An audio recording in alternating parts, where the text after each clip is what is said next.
About a month ago, I watched these movies, and four of them was good, one was just okay. And forgive me if I forget some stuff about the films, but I'll try my very best because it's been a month since I watched these movies. But yeah, this is Derrick Yasha, and today I'm going to review Gunmen and More. Alright, so let's get into it.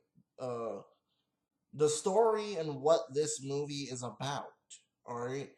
So, Danny discovers that he has an inheritance, and of course, that it's on the boat. And he comes across Cole, which they're rivals at first, but they gotta be a team if they want to get to that money. And what happens is basically you have these bad guys chasing them and trying to get the money as well too. So yeah, the story here is really good. I didn't want to give that much spoilers away for the story because I want you guys to watch this one. This one is actually good. So for the story, it gets a hell fucking yeah dog for real, and it's just everything is just good about this story. What more could I say? A guy has to go and find the ship that has money in it. That's fucking awesome. And that's the fact that you have really good chemistry between these two characters. And it's just really good. Alright, so let's get into the characters. Of course, you got Danny.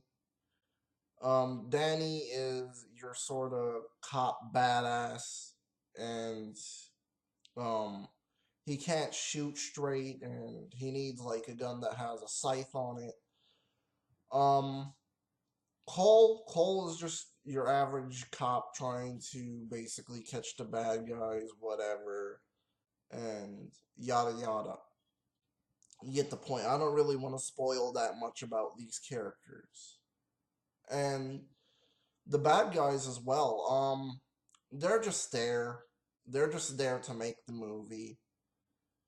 And let's move on to the acting, of course. The acting by what's his fucking name?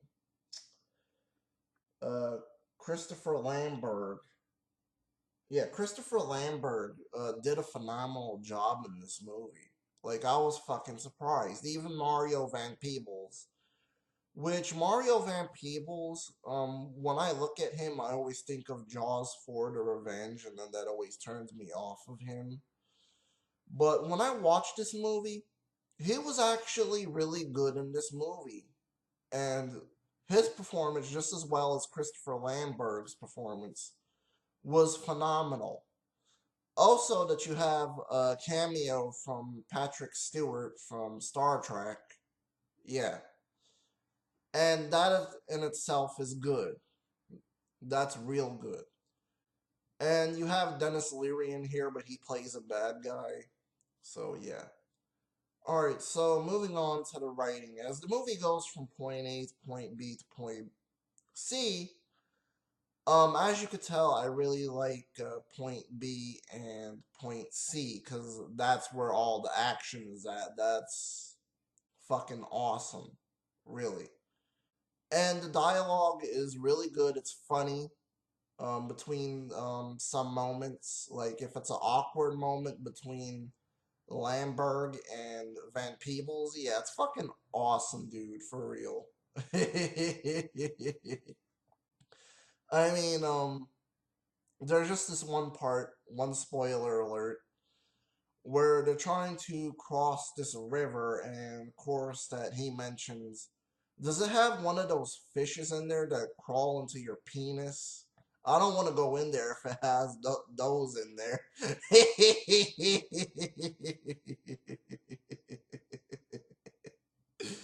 Yeah, but the dialogue is really fucking good in this movie, as you could tell. The cinematography and the visuals, they look really good in this movie. I mean, they're just beautiful. You have it in a beautiful jungle whenever they went there, and shots really look really good in this movie. Okay, so moving on, the special effects, the practical effects, and everything else. All right, so the practical effects first. Blood squeeds, basically, like gunplay. Gunplay is really good in here. Blood squeeds is good. Um, well done, choreography, and everything was just well done about the practical effects. Seriously. And special effects like explosions and things like that, it was nicely done. Like really and literally, it was fucking awesome. Um, I guess from the sets really looked awesome, and sometimes they would really go into a jungle, which was fucking awesome, and I liked the jungle too. And um, if they was on a set, you couldn't tell because the movie was just awesome. Okay, seriously. And the music was just badass. You had like the scores and rap music in there, which I really liked the rap music too. And the movie overall itself, this is just a really good action movie. What more could I say? Alright, it's better than half of the shit that you get today. Alright, so this movie gets a 5 out of 5 and a hell fucking yeah, dog. You should check this out. And don't miss out on it. Really. Alright, so the next movie, of course, is The Secrets of My Successes. Alright, so what the movie is about in the story. Alright. Um, young farmer man named Bradley has to go to New York to get this job and basically get a salary and things like that so that he could live on his own instead of living with his parents. What happens is he gets a job and um it just like he just goes into like this office or whatever, and he doesn't want to bust his cover or anything like that because he's just a mail boy, but then he becomes like a Wall Street person at the same time. And also the fact that he just can't blow it, because then that would suck for him, and basically he would have to go back to Kansas. But you get what the movie is about. Sorry if I did not tell it right. It's been a month since I watched this movie, okay? But anyways, as you could tell, the story is really good here. It's really good. It's really interesting. Okay. Okay, so the characters, of course, you got Bradley. Bradley is just your average young man. And of course, you have his Aunt Vera and the girl that he's trying to impress, and I think his uncle, and basically everyone else. And moving on, the acting. The acting by Michael J. Fox was just really that good, and it was funny too because to see him to get to awkward moments. Um, Everyone else did a good job. All right, so moving on. Um, I guess you could say the writing. The writing was done excellent as the movie moved from point A to point B to point C. Where I really like the movie is point B. Because you have awkward moments in that, and I don't want to really spoil what awkward moments it is. But if I have to explain, I'll explain one. Alright, so he picks up this woman in the limo, and then he takes her to her house. And suddenly they fall in love real quick. And what the fuck he does not know is it's his Aunt Vera.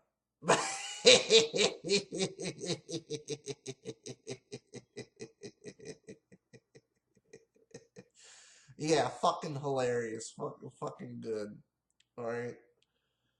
So the writing is good and it's funny too. And it really has a lot of awkward moments. Alright, so moving on, dialogue. Dialogue is just funny in this movie, believe me.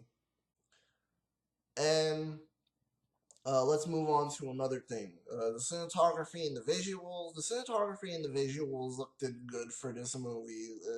It looked fine, alright? And everything from the practical effects and the sets. Practical effects looked nice, and the sets looked nice as well too. And the music is really good, and it has one of my favorite songs in there. Uh, boo doo doo doo doo doo doo beep bo bo doo doo doo doo doo doo dee bo bo dee bo bo. Yeah, that song. That song is fucking awesome.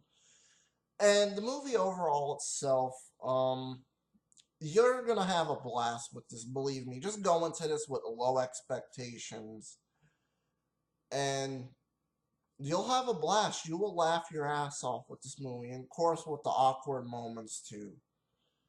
And the movie gets a 5 out of 5 and a hell fucking yeah dog. So go check this out.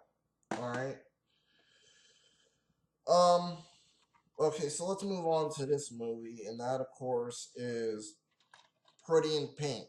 Alright, so anyways, what the movie is about in the story. Alright, so Andrea, basically, she is basically the average teenager, and she just wants to make her life better. But of course, that you have the stupid loser rich garbage trying to get with her, and then his friend, his good friend, trying to get with her too. At first, it doesn't work, and then it sort of works, but then it does not.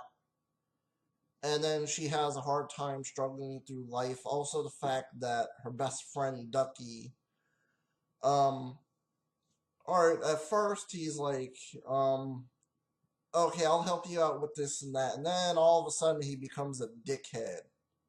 Okay, at the middle of the movie or some bullshit like that. Um, what I could say about that is, probably he was her boyfriend or something, or maybe best friends, and he got jealous because this guy got in the way or some bullshit like that. But anyways, as you could tell, the story is really good in this movie, and the progression just goes from there, and it's just satisfying. Like really, really, and literally, this is a really good drama too. And also, what I could say is you really feel for these three characters. Really, you really do. You feel for Andrea, you feel for Ducky, and I forgot this guy's name. I forgot his name, but what I could say is you really feel for him too. But you don't feel for Stuffy, okay, or Staffa, or whatever his name is. All right, so the acting course. The acting by Molly Ringwald is phenomenal. And sorry if I'm gonna butcher this guy's name wrong, but Jay Jay Cryer, yeah, James Cryer did a phenomenal job as Ducky, and James Spader played a really good fucking villain. Of course, this douchebag, the one that I was fucking talking about, Stuffy, if it could fucking show. I like James Spader, but he does a phenomenal job as villains, man. Seriously, like, and I forgot the name of that movie, but Mike reviewed it. I think it was called New Kids, sort of like a horror movie thriller or some bullshit like that. But anyways, getting back on track, as you could tell, the acting was really good. So let's get to the writing. Um, as the movie goes from point A to point B to point C, I thought it was really good. When it progressed in point A, and then it built a base in point B, and then it finally got done building that base in point C. So yeah, you as you could tell, the writing is really good, and it just makes you sort of feel for the characters. Really, it does, and they evolve a little bit too. Well, except for this asshole right here, he does not evolve ever. Okay, so the dialogue is good in this movie. The cinematography and the visuals, they look really nice in this movie, to believe it or not. For a 1986 movie, yeah, this is a beautiful movie for cinematography and visuals. And um I guess you could say the sets and all that, yeah, the sets looked good, and just everything just looked good in this movie. Music is really good in this, and overall movie itself, you will really enjoy this movie. This movie gets a 5 out of 5 and a hell fucking yeah dog. So yeah, go check this out. Even though that this is a chick flick, okay, but I really like this movie, even though it's a chick flick. But yeah, just go buy it, guys. It's really that good. All right. So the next one, of course, is the Three Amigos. Alright, so let's fucking get into it. Alright, so what the movie is about and the story. Um, Lucky, Dusty, and Ned are these actors and these films that stars the Three Amigos. And what happens one day, they get fired from Hollywood and then they go to Mexico, and the only thing is that it's not a film, it's real life, and they gotta find a way to defeat these bad guys. So yeah, a really good story here, and the characters themselves, like Lucky, Dusty, and Ned. Which one I really found to like was Ned, cause Ned was kind of like me. Really, in a sense, he's kind of like me. Like if you watch the movie, you'll understand what the fuck I'm talking about. Seriously. And okay, let's move on to the acting because I'm taking way too long. All right, Steve Martin does a phenomenal job as Lucky, and Chevy Chase does a really good job as Dusty, and Martin Short does a really good job as Ned. So yeah. Alright, so let's get to the writing. The writing as the movie moves on from point A to point B to point C. I like point B. Alright, because point A is just um your builder upper. And then the middle is just your base, which I like the base a lot. Alright. And point C is your filler. Yeah, when you filled the base up with some water or anything, yeah, it's just really that good. And dialogue is funny in this movie. It's really good. And let's move on to the cinematography and the visuals. They are okay for this movie, but some shots look good, like some shots in the desert or in sets and things like that. Yeah, it's really good. So let's move on to practical effects, special effects, and all that jazz. Alright, practical effects look good in this movie, really, like the guns. And there was some really good gunplay in this movie as well. The sets look really nice as well.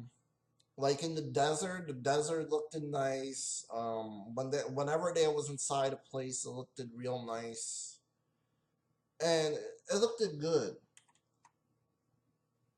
And just from everything from that is good. The music is good, and overall, the movie itself, it will have you laughing a few times. So I'm gonna give this movie uh 3 out of 5. It was okay and funny at the same time. Like it was okay funny. Like some scenes had you chuckle, some scenes had you laughing, and of course some scenes had you laughing out loud, depending on what it was. If they were doing the air hump or whatever. Um, yeah, I would say go get it anyways. And of course, the last movie is Happily Never After. What could I say about this movie? It's decent. It's okay. There's really nothing to this movie. The story was just like it wanted to go somewhere, but it didn't. And characters are just like they're just there. It's nothing really that special. And the writing has a lot of problems with it. And the voice work has a lot of problems with it. And this whole movie has a lot of problems with it, but I can't really review this because what I could say about this movie is it was a whole problem. Like really, like the only two good things out of the whole movie was Andy Dick and Freddie Prinze Jr. and that's about it because everyone else was just like okay, they're just there to progress the movie and yada yada yada. And Sarah Michelle Gellar's voice work is just really god awful, believe me. And it just shows that she can't really be a voice actress. I mean, just look at it this way. TMNT 2007 came out the same year as this movie. So, yeah. She was back to back voice working um, April O'Neil and Cinderella. I just can't fucking believe this shit. No wonder why her voice acting is so bad because she had to go back and forth. Oh my god. Yeah, but what I could say is Mumbo and Rick is the only two good characters out of the whole fucking movie, man. Seriously. And the story itself is just like I have to explain it again. It's just there. And it doesn't explain much fairy tales. Like I would have liked it if they would have went into Wizard of Oz and many more other fairy tales, but because your movie is an hour and 30 minutes, I guess, you can't really go into that, really. And they went into everything else but Wizard of Oz, like, literally. Yeah, but this movie is just like a big mess, really, literally. The CGI looked like a PS2 game. And the music was just okay. And overall, the movie itself, I would say avoid this film, really. Like, it's not a bad movie, but you're just gonna be a little bit disappointed in it, literally. It's just gonna, like, leave you downhill. Well, whatever, guys. This was not a perfect review, but I'm out. Peace.